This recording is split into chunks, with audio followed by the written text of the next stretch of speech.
안녕하십니까. 오늘은 미국 정치에 대해서 알아보겠습니다. 미국은 다 아시다시피 양당 정치죠. 민주당과 공화당, 데모크라트와 리퍼블리칸이 한 당의 역사가 100년이 넘었으니까요. 둘 다 이렇게 오랜 전통을 유지하는 정당입니다. 한국에서 제가 가장 아쉬운 것은 분리하면 당 바꾸고 분리하면 해체하고 분리하면 연합하고 이래가지고 어떤 이념적으로 확실한 디파인이 되어 있는 그런 정당이 없다는 것이 참 저는 아쉽습니다, 개인적으로. 그런데 미국은 이 당들이 확실한 자기 색깔을 갖고 국민들이 선택을 할 때는 이 당의 강령이 뭐고 정강 정책이 뭐라는 걸 이미 알고 선택을 하게 돼 있죠. 그래서 오늘은 그것에 대해서 자세히 알아보겠습니다. 먼저 데모크라트 민주당은 이 덩키가 당의 심볼입니다. 그리고 공화당 리퍼블리칸은 코끼리죠. 그래서 참 호랑이 사자도 아니고 이건 뭐냐 싶기도 한데 그렇습니다. 그게 심볼입니다. 그래서 당원 수를 보면 민주당 당원이 공화당 당원보다 많습니다. 물론 양쪽에 등록을 안 한 사람들도 있겠지만, 그래서 이 그래프를 보면 2014년에 나이별로 어느 쪽 당에 더 많이 선택을 했느냐 하는 건데, 보시면 알겠지만 왼쪽이 민주당입니다. 오른쪽이 공화당이고 빨간 게. 미국에서 항상 이 색깔이 정해져 있는 겁니다. 그래서 보면 나이가 어릴수록 민주당을 더 많이 선택하는 걸 알 수 있죠. 그 다음에 나이가 많을수록 공화당을 선택하고, 무슨 얘기냐.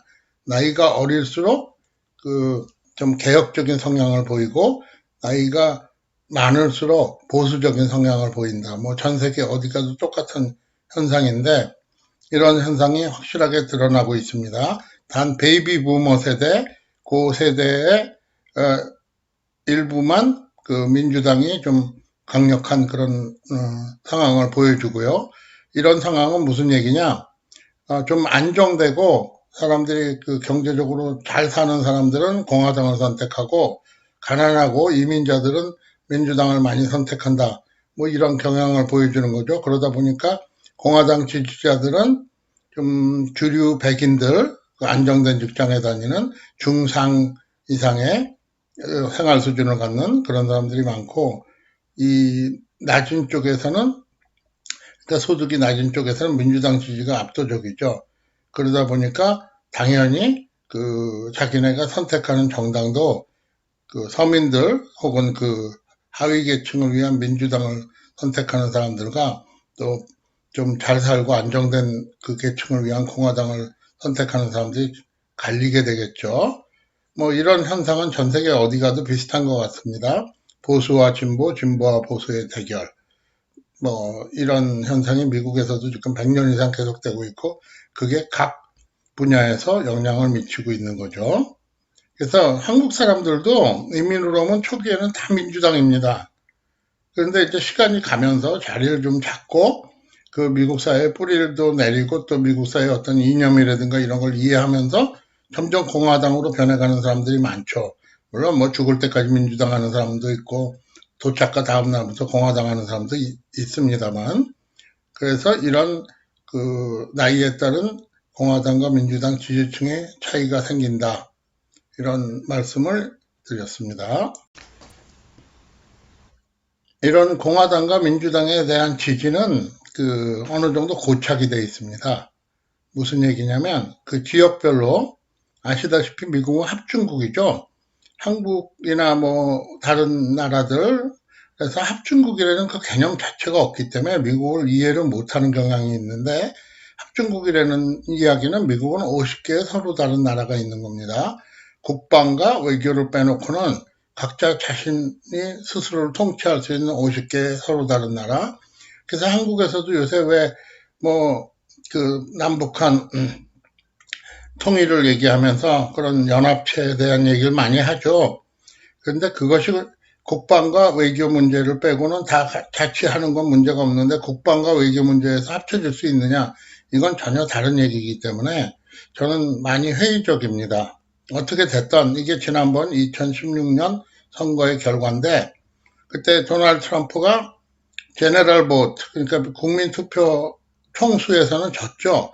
그렇지만 대의원 수에서는 압도적으로 그 276대 218로 힐러리 클린턴을 꺾었는데, 그 근거가 바로 미국은 합중국이다. 그래서 각 주가 자기네 그 표를 스스로 결정한다.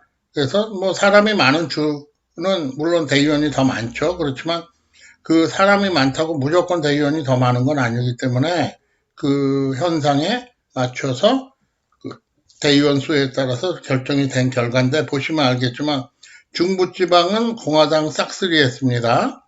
그리고 동부와 서부의 일부 주만 그 민주당이 장악했고, 여기는 공통점이 뭐냐, 이민자들이 많이 사는 곳이죠. 그래서 그 백인보다 비백인 인구가 더 많은 곳들이죠. 그리고 콜로라도와 뉴멕시코, 뭐 이 정도, 하와이 이 정도만 다른 동부와 성부가 아닌 곳. 그 다음에 시카고가 있는 일리노이주는 전통적으로 민주당 텃밭이죠. 그래서 뭐 오바마도 여기 출신이고요. 그래서 요 정도를 빼고는 뭐 트럼프가 석권을 했다 이렇게 얘기할 수 있습니다. 그런데 여기 이제 트럼프가 당선되는데 결정적인 영향을 준 몇 개의 주들이 있는데, 미국 선거는 항상 그렇습니다. 동부 대도시와 서부 대도시, 그리고 중부의 이 콘벨트 혹은 바이블 벨트, 이 지역은 무조건 이미 표가 정해져 있어서 선거를 할 필요도 없는 주들입니다. 그런데 나머지 주들 중에 소위 말하는 스윙 스테이트라는 것들이 있습니다. 스윙 스테이트는 소위 퍼플 스테이트, 빨간 것도 아니고 파란 것도 아닌 퍼플 스테이트라고 불리는데, 여기 지도에 나오는 이 스테이트들이죠. 이 스테이트들이 사실은 미국 대통령을 결정하는 겁니다. 나머지들은 뭐 곁다리고요. 그래서 왼쪽에서부터 살펴보면 네바다, 애리조나, 콜로라도, 이게 이제 3대 서부에 있는 스윙 스테이트죠. 동부 쪽에는 뉴햄셔, 필라델피아, 버지니아, 노스캐롤라이나, 플로리다 정도가 있고요. 그 다음에 중부에 있는 또 4개주, 미시간, 위스콘신, 아이오와, 미주리, 뭐 이 정도가 스윙 스테이트가 되죠. 그래서 결국은 이 스테이트의 표심이 어떻게 되느냐에 따라서 미국 대통령 결정이 됩니다.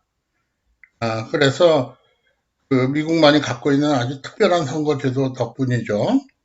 그래서 사실은 뭐 미국 대통령들이 예를 들면 트럼프 같으면 서부 쪽이나 동부, 중부, 동부 쪽은 아예 가지도 않고 잘 가더라도 뭐 그냥 얼굴만 비치고 모금 운동하는 정도고, 이 스테이트에 아주 집중을 합니다. 이 스윙 스테이트에서 이기는 자가 승리다 그래갖고, 최근 여론조사를 보면 그 민주당 후보가 미국 전체 그 투표수에서는 이기고 있는데도 불구하고 요 스테이트에서 밀리고 있다. 그래서 현재 판세로는 트럼프가 약간 유리하다. 근데 이상하게 한국 신문에 보면 뭐 일방적으로 트럼프가 불리한 것 같이 이제 끝났다 이런 식으로 자꾸 나오는데, 현재 미국 분위기는 트럼프가 재선이 유력하다, 이런 분위기가 형성되고 있습니다. 여기 정리가 된 내용은 제가 그 제 블로그에 아래 그 블로그 주소를 집어넣어 놓겠습니다. 블로그에 지난 15년간 저는 매일 하루에 한 편씩 블로그에 글을 올리고 있습니다. 그래서 내용이 뭐 특별히 재밌거나 그렇진 않기 때문에 보는 사람들만 와가지고, 그래도 뭐 한 15년 꾸준히 하다 보니까 그 히트 수가 300만 뷰가 넘었는데, 이제 1000만 뷰를 목표로 달려가고 있습니다.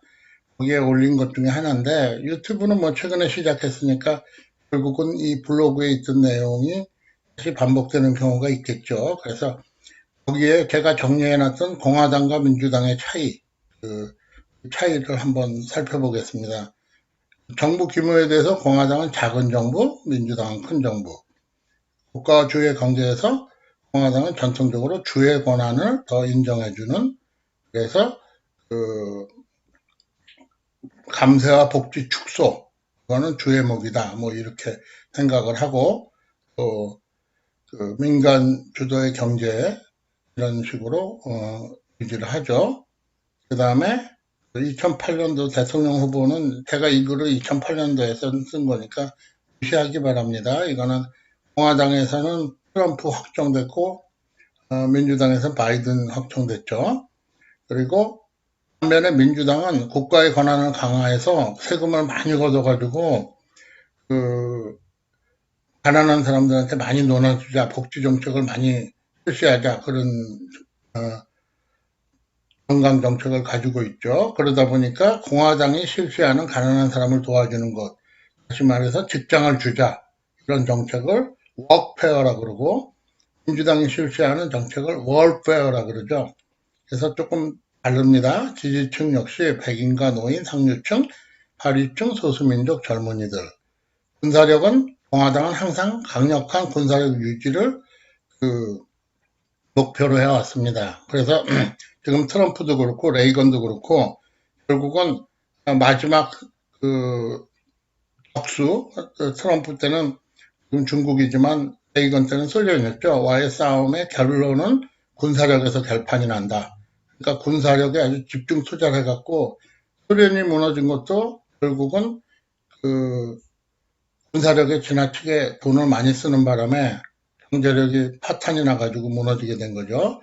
지금 트럼프도 비슷한 정책을 취하고 있는 것 같습니다. 중국이 막대한 무역 흑자를 보지만 그걸 전부 지금 군비에 지출하고 있으니까요. 그래서 뭐 어느 게 더 나은지는 두고 봐야 알겠죠.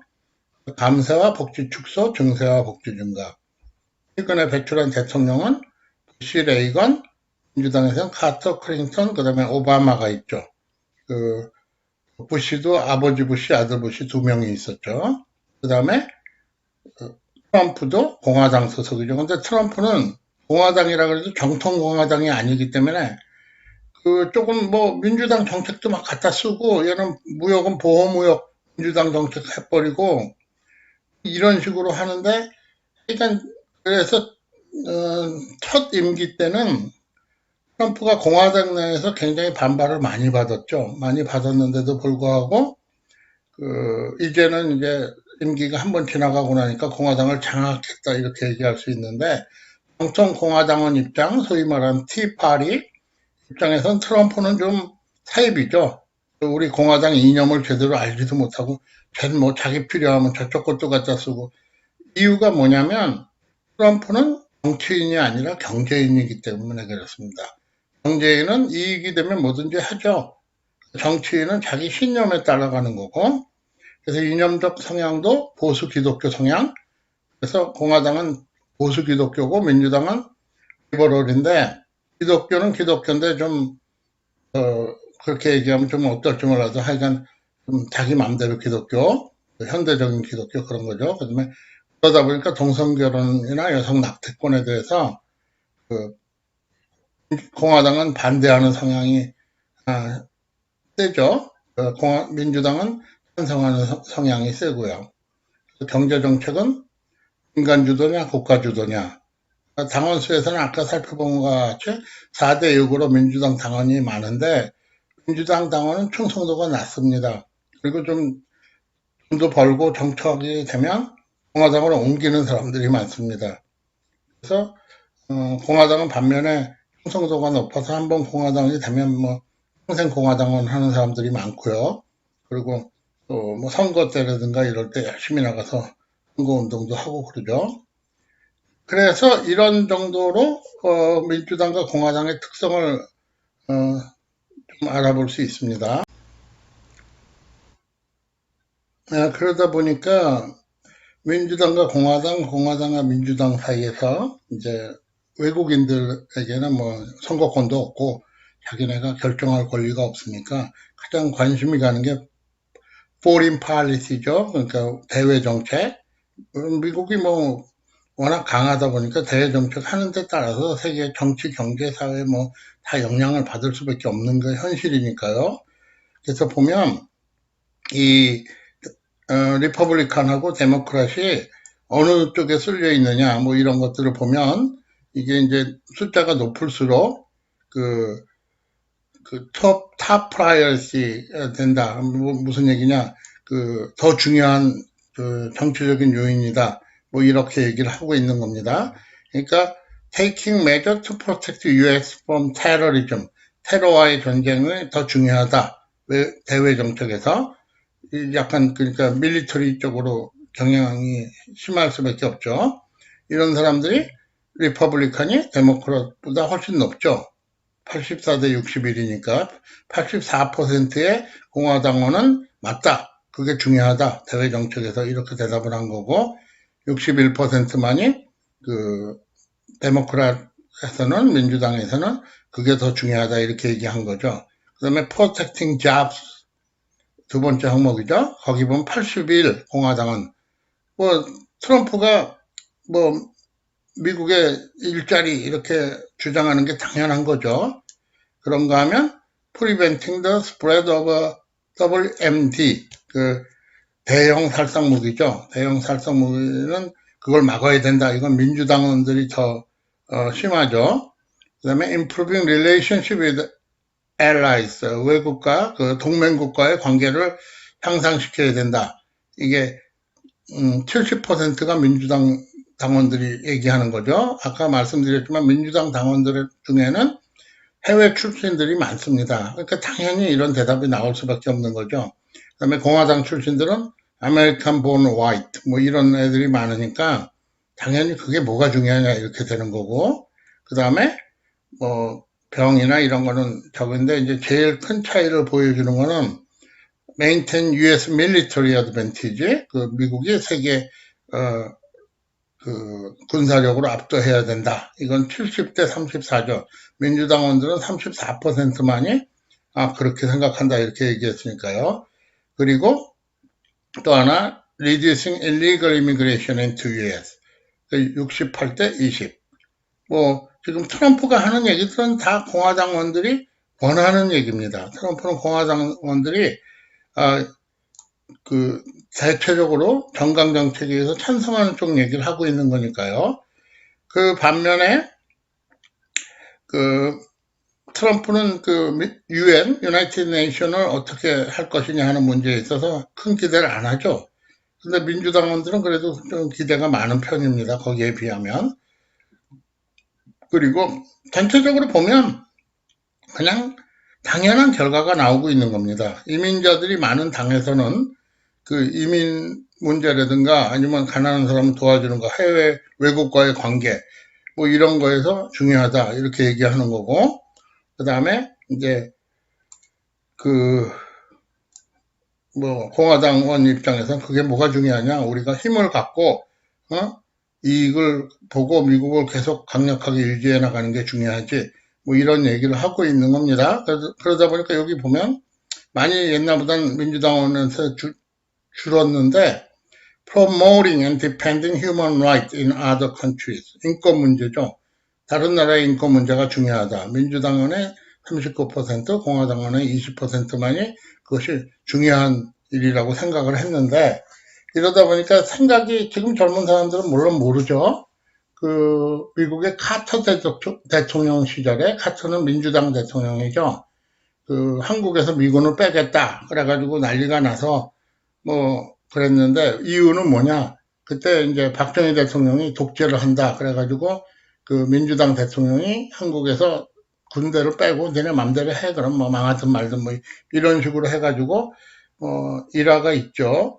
그래서 민주당이 들어오면 사실은 그 사람들이 잘 모르는 게 북한 문제에 있어서는 민주당이 들어오면 근본적으로 민주당은 북한의 인권 문제를 거론할 수밖에 없습니다. 그러니까 민주당 시절에 북한하고 관계가 좋았던 적은 없죠. 그냥 민주당은 북한을 무시하는 정책이고 공화당은 쌓아안고 그래도 어떻게 얘기를 해도 해가지고 얘네들 좀 핵무기 버리게 하자 뭐 이런 정책인데 이제 공화당 정책의 위험한 거는 하자 그러다가 안 되면 또 쟤네들 때려버려 뭐 이렇게 되는 게 그게 문제긴 하죠. 하여간 그래서 이민 문제에 대해서도 뭐 마찬가지로 이렇게 좀 그 민주당이 훨씬 더 오픈된 그런 상황입니다.